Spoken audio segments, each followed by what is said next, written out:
Ellen McCauley. I'm at Pray It Off in Syracuse, New York. I mentioned that we were going to talk about trust because, quite truthfully, I haven't always trusted myself, but I'm on fire for session 27. I've never felt more on fire. Because session 1, I really wasn't on fire. Session 1, I thought, this is going to fail. This isn't going to work. I weigh 371 pounds. How am I going to run a group for people? And anyone who was there with me that night, and believe it or not, there are people still in the group from session 1 with me, knows, what are we doing here? What are we doing? And to think from 2008 to 9, I didn't think it was going to last, but God had another plan. It wasn't Ellen's plan, it was God's plan. And one of the things about trust is shorthand for going with the flow. Well, no wonder I'm no good at it. I don't go with the flow. When the flow isn't flowing, I'm like, what?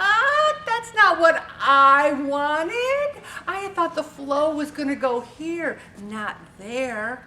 How many people can say, I am so good at going with the flow? I'm sure there are people in this group, I could probably name you. I could also name the ones who are just like me and really stink at going with the flow. But guess what? What happens when we don't go with the flow? Is the flow still flowing? Yeah. Yeah.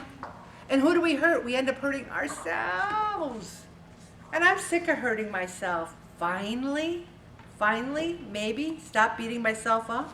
And I love Marianne Williamson. I've read a lot of her books. And I've read The Age of Miracles and A Return to Love. And I'm a very busy person, and I work full time. I have a family that I'm very involved in. I have grown children. I have grandchildren. I run this group. And my goal in 2021 was to read 52 books. Read 54 books. And you might say, when do you have time to read, Ellen? Well, I get up now at 3:50 in the morning because I thought 4 o'clock, I said about, I really need 10 more minutes. So that's how I get to do these things. And I go to bed early. I go to bed at 8 o'clock. So 8 to 3:40, 3:50.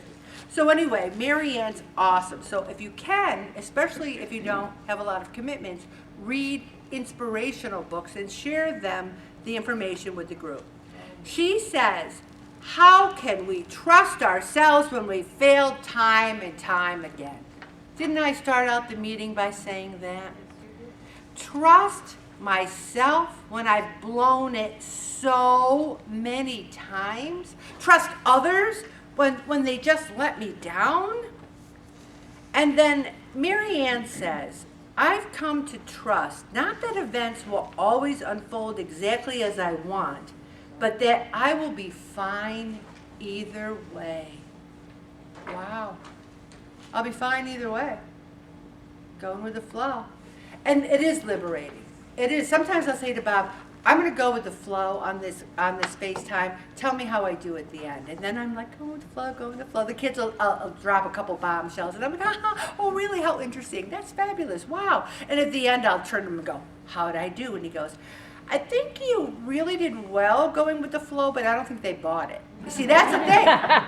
When you don't go with the flow, and then you try to go with the flow, people will be like, who's this person and what happened to my mother? Is she a Stepford wife now? Has someone replaced her body with a pod? What's going on? So you got to practice going with the flow. And I love this.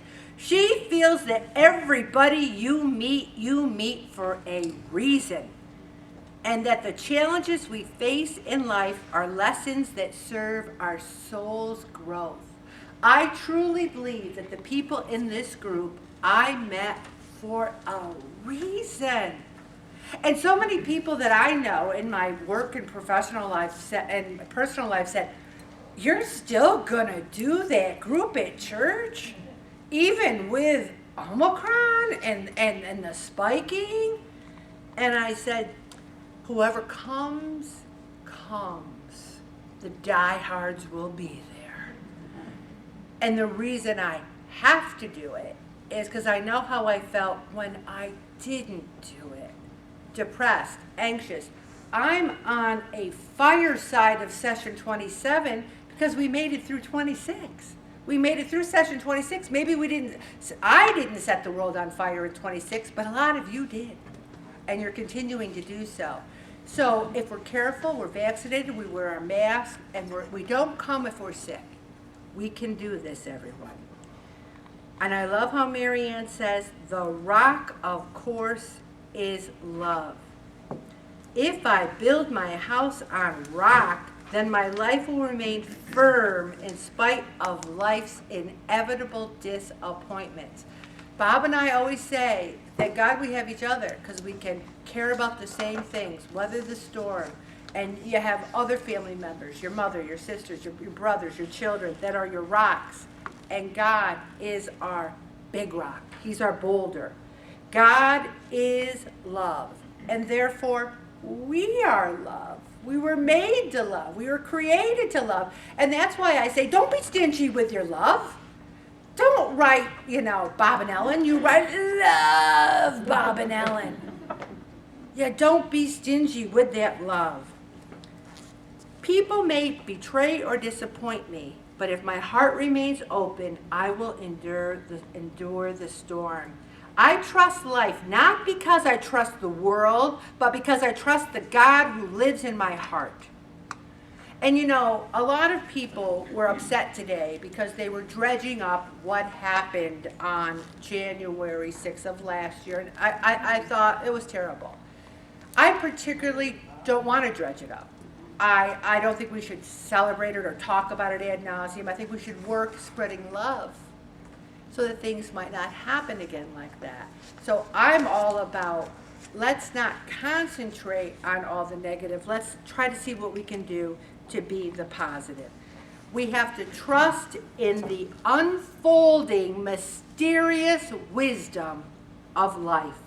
I place my life in the hands of God each day, and I trust that He knows what He's doing, even when I do not. Now, this next article is going to lay the foundation for at least the first 4 meetings of session 27. And therefore, I'm going to stop and do a whole new blog on this article.